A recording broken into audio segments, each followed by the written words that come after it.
नमस्कार। आज हम कक्षा 12 की हिंदी साहित्य की पुस्तक सरयू का 7वां पाठ पढ़ेंगे, जिसमें मैथिली शरण गुप्त द्वारा रचित 2 रचनाएं हैं, यशोधरा और भारत की श्रेष्ठता। सबसे पहले हम यशोधरा को पढ़ेंगे। सिद्धि हेतु स्वामी गए यह गौरव की बात, पर चोरी चोरी गए यही बड़ा व्याघात। यह अवतरण यशोधरा काव्य से संकलित गीत का अंश है। इसमें सिद्धार्थ के चुपचाप सिद्धि प्राप्त करने के लिए घर छोड़कर चले जाने पर यशोधरा की पीड़ा का वर्णन किया गया है। यशोधरा कहती है कि हे सखी, मेरे स्वामी सिद्धि प्राप्त करने के लिए गए हैं। यह मेरे लिए अत्यंत गौरव की बात है, पर चोरी चोरी गए यही बड़ा व्याघात। व्याघात का अर्थ होता है कष्टदायी।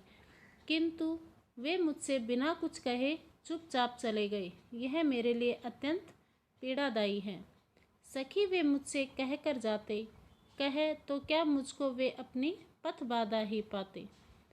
यशोधरा कहती है कि हे सखी, यदि वे मुझसे कह कर जाते, यदि वे मुझे बता कर जाते, तो क्या मैं उनके रास्ते में रुकावट डालती, अर्थात मैं उनके मार्ग में कोई बाधा नहीं डालती।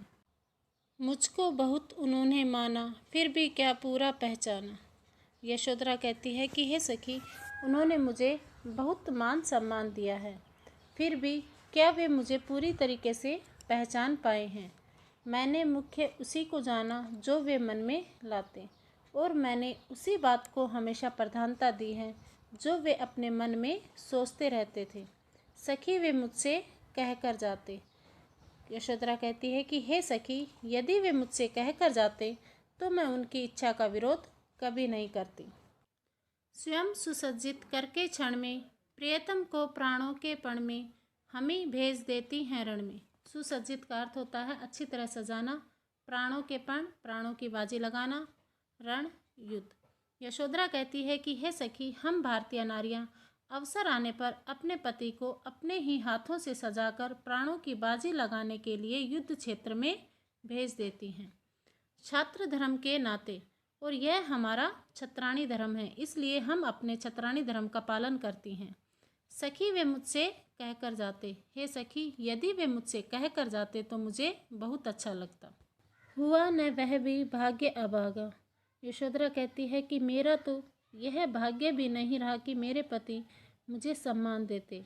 किस पर विफल गर्व अब जागा। विफल का अर्थ होता है व्यर्थ। अब मैं उनके जाने के बाद किस बात पर अपना गर्व करूं, क्योंकि मेरा सहधर्मिणी होने का गौरव समाप्त हो चुका है।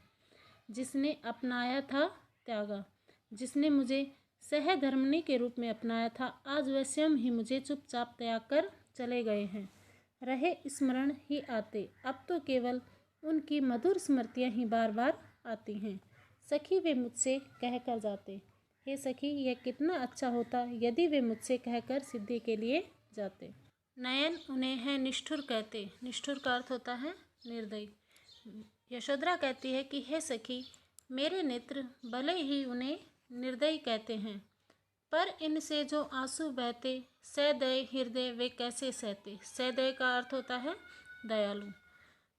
परंतु इनसे जो आंसू बहते हैं दयालु हृदय वाले, वे इन आंसुओं को कैसे सह पाते। गए तरस ही खाते, इसलिए वे मुझ पर दया करके और तरस खाकर चुपचाप चले गए। सखी, वे मुझसे कह कर जाते। हे सखी, यदि वे मुझसे कह कर जाते तो कितना अच्छा होता। जाएं सिद्धि पावे वे सुख से। यशोधरा कहती है कि भले ही मेरे पति चुपचाप चले गए, किंतु वे सुख से अपनी सिद्धि को प्राप्त कर ले।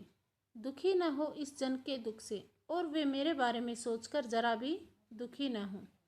उपालंब दूँ मैं किस मुख से, अब मैं किस मुँह से उन्हें उलाना दूँ, क्योंकि जब उन्होंने मुझे पूछा ही नहीं तो फिर उलाना भी मैं कैसे दूँ। आज अधिक वे भाते, यदि वे मुझे पूछकर या बता कर जाते तो आज वे मुझे और अधिक अच्छे लगते। सखी, वे मुझसे कह कर जाते। हे सखी, यदि वे मुझसे कह कर जाते तो मुझे कितना अच्छा लगता। गए लौट भी वे आवेंगे। यशोधरा कहती है कि मेरे स्वामी सिद्धि प्राप्त करने के लिए घर से चुपचाप चले गए, किंतु कुछ समय के बाद वो लौट कर आएंगे, कुछ अपूर्व अनुपम लावेंगे। अपूर्व का अर्थ होता है अद्वितीय, अनुपम का अर्थ होता है अनोखा, और अपने साथ कुछ अनोखा ज्ञान भी लेकर आएंगे। रोते प्राण उन्हें पावेंगे, परंतु अब तो मेरे प्राण उन्हें रोते रोते ही प्राप्त कर सकेंगे। पर क्या गाते गाते, यदि वे मुझे पूछ कर जाते तो मैं उनका प्रसन्नता से स्वागत करती। सखी वे मुझसे कह कर जाते, हे सखी, यदि वे मुझे कह कर जाते तो मुझे कितना अच्छा लगता। भारत की श्रेष्ठता, यह भारत भारती काव्य से लिया गया है। भूलोक का गौरव, प्रकृति का पुण्य, लीला स्थल कहाँ। भूलोक का अर्थ होता है धरती, पुण्य का अर्थ होता है पवित्र। कवि मैथिली शरण गुप्त कहते हैं कि इस धरती लोक का गौरव और प्रकृति का पवित्र लीला क्षेत्र कहाँ है। फैला मनोहर गिरि हिमालय और गंगा जल जहाँ, अर्थात वह कौन सा देश है जहाँ पर हिमालय पर्वत फैला हुआ है और गंगा का पवित्र जल बह रहा है। संपूर्ण देशों से अधिक किस देश का उत्कर्ष है। उत्कर्ष का अर्थ होता है उत्थान या उन्नति, और संसार के सभी देशों से किस देश का सबसे अधिक उत्थान हुआ है। उसका की जो ऋषि भूमि है वह कौन, भारतवर्ष है। इन्हीं सब प्रश्नों का उत्तर देते हुए कवि कहते हैं कि वह देश तो वही है जहाँ पर ऋषि मुनि निवास करते हैं, और वह देश तो हमारा भारतवर्ष है। हाँ, वृत्त भारतवर्ष ही संसार का सिरमौर है। सिरमौर का अर्थ होता है सर्वश्रेष्ठ। कवि कहते हैं कि हमारा प्राचीन देश भारत ही संसार का सबसे श्रेष्ठ देश है। ऐसा पुरातन देश कोई विश्व में क्या और है।